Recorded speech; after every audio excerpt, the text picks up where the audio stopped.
Bonjour à tous, aujourd'hui je vous propose de faire le décryptage d'étiquettes de ces produits-là. Donc Shiseido en bébé crème, Yves Rocher Elixir Jeunesse, une crème contre la pollution.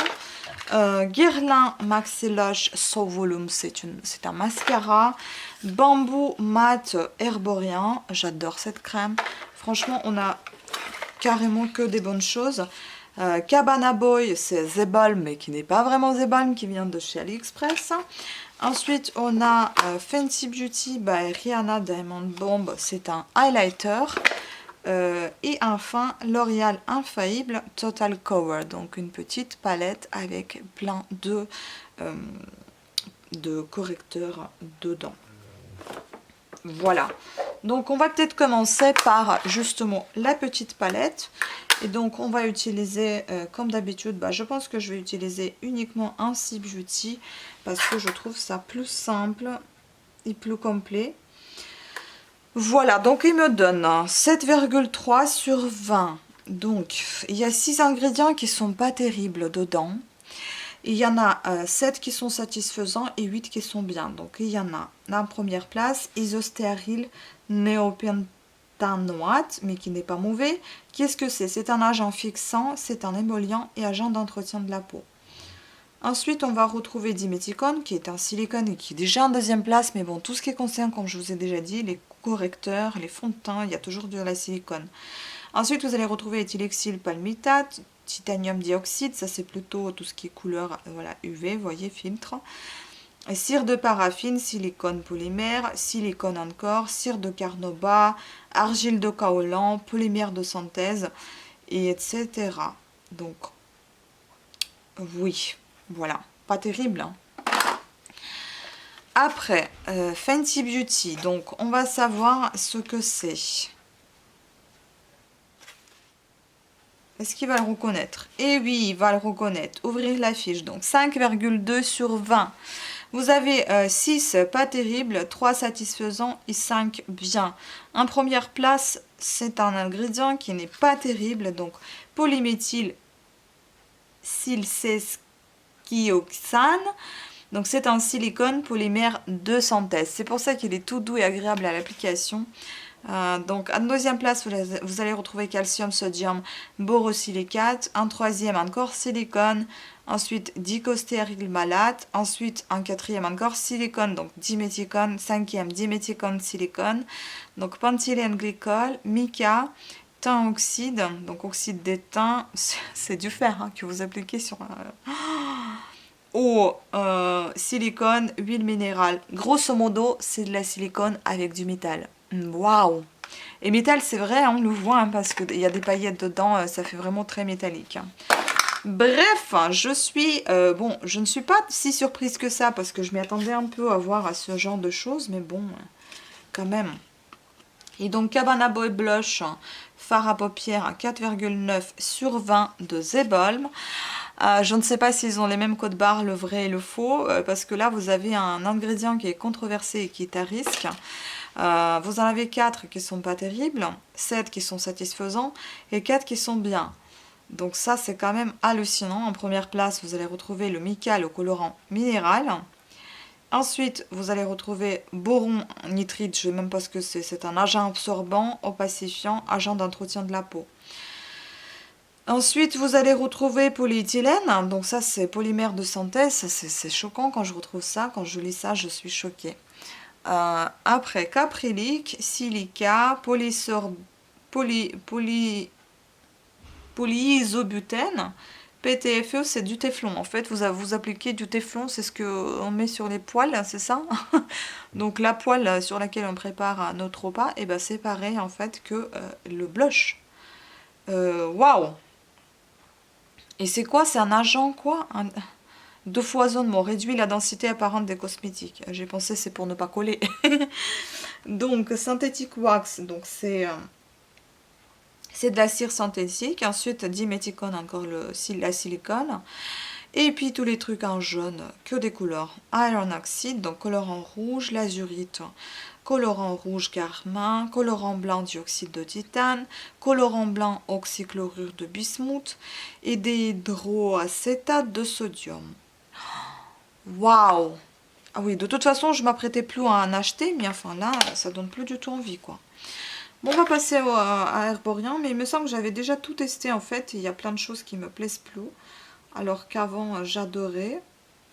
Est-ce qu'il veut bien le scanner? Voilà, 5,4 sur 20, alors que ce truc il coûte un pot de 1, j'ai envie de vous dire, ça coûte hyper cher.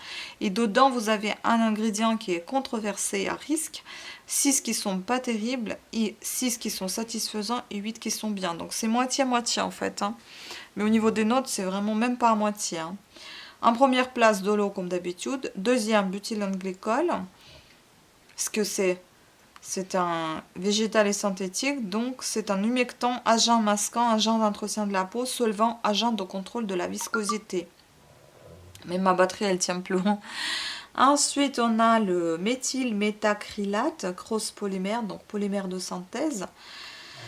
C'est un agent filmogène, donc ça va vous créer un film sur le visage sans vraiment pénétrer la peau et faire quoi que ce soit. Donc quand on vous promet que vous allez vous débarrasser de rides ou bien hydrater votre peau, bah il ne faut pas vraiment y croire. Hein. Cyclométhicone, c'est un silicone perturbateur endocrinien suspecté, donc voilà. C'est ça qui est mauvais. Antistatique, émollient, conditionneur capillaire, humectant, solvant, agent de contrôle de la viscosité. Je suis désolée pour le bruit que vous entendez, c'est toujours les gens qui arrivent, qui rentrent après leur travail, et ça claque, et ça claque, et ça claque. Rez-de-chaussée, voilà. Bon, ensuite, vous avez que du mauvais, et vers la fin, vous avez du presque bon. Donc, je suis quand même assez dégoûtée pour le prix que ça vaut. Cette crème, je suis assez dégoûtée. Ensuite, on va passer au Shiseido, on reste dans les trucs assez chers, donc 3,5 sur 20, alors que ça coûte dans les 40 € le fond de teint, s'il vous plaît. Donc, il y en a 3 ingrédients qui sont controversés à risque. Il y en a 14 qui sont pas terribles, 15 qui sont satisfaisants et 16 qui sont bien. Faites attention, il y en a plus de 40 ingrédients, je crois, dedans. Donc première place de l'eau, deuxième déjà diméthicone, donc déjà un silicone. En troisième déjà le truc qui est perturbateur endocrinien, suspecté filtre UV chimique, c'est un éthylexyl méthoxycinamate. En quatrième place titanium dioxyde, donc je suppose que c'est encore pour la couleur, alcool. Après quelque chose de bien, à nouveau des silicones, glycérine, et tralala. Enfin, rien de bon, quoi. Puis il y en a un qui est complètement inconnu, polybutylène glycol, on ne le connaît pas. BHT, donc c'est encore un perturbateur endocrinien suspecté. C'est le style E321. Un autre est butylphénylméthylpropional, allergène. Je suis choquée, franchement, pour vous dire, les gens, je ne sais pas, hein, vous, si ça vous fait réfléchir. Moi, en tout cas, déjà, pour ma poche, ça me fait réfléchir. Je me dis, je ne vais pas dépenser autant, peut-être, pour ça. Il faudra peut-être que je teste mon L'Oréal que j'ai pris. On va le tester après. Ah, maintenant, on va le tester tout de suite. J'ai envie de savoir... J'ai vraiment envie de savoir si c'est aussi pourri que l'autre. Est-ce que c'est aussi pourri que l'autre? Je ne sais pas. On va voir ça tout de suite. Il coûte moins cher, ça c'est sûr. Bon, il n'est pas terrible non plus, hein, je le connais. 6,3 sur 20. Une note et un point de plus. Ah, flotte, en plus il a disparu. Ah, je suis dégoûtée. Bon, en tout cas, les fonds de teint, on sait bien que c'est pas terrible. Bon, là, il y en a au moins un qui est controversé à risque, un ingrédient. Après, il y en a 10 qui sont pas terribles, 14 qui sont satisfaisants et 14 qui sont bien. Bon, celui qui est dangereux, c'est aussi un perturbateur endocrinien. C'est un cyclopentasiloxane. C'est un silicone, en fait. Voilà. Plein de silicone. Mais ça, je le savais, je vous ai déjà fait le décryptage de l'étiquette sur ce produit-là. Donc, il n'y a rien de nouveau que je vous apprenne. Et si on regardait celui-ci, c'est un bébé crème. 6,7 sur 20, c'est à peu près pareil. Bon, voilà. Donc, bon, continuons avec ce qu'on avait prévu de faire. Le mascara de chez Guerlain. Juste le beau nom, le joli emballage. Est-ce que ça va donner quelque chose? Bon, déjà, il ne veut même pas scanner. Alors, quand en normal, il scannait sans problème.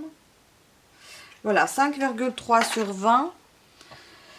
Franchement, il n'y a aucun qui fait la moitié. C'est vraiment pitié, quoi. Controversé à risque, il y en a 2. Pas terrible, il y en a 12. Satisfaisant, il y en a 21. Et bien, il y en a 11. Dans ce petit format, vous en avez déjà à peu près plus de 40 ingrédients, je crois.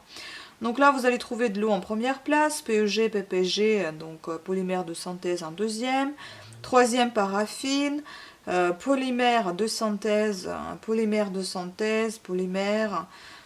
que des polymères, donc en première place, hein, donc c'est déjà très chelou. Ensuite, vous allez trouver l'alcool, l'acide palmitique, l'acide stéarique,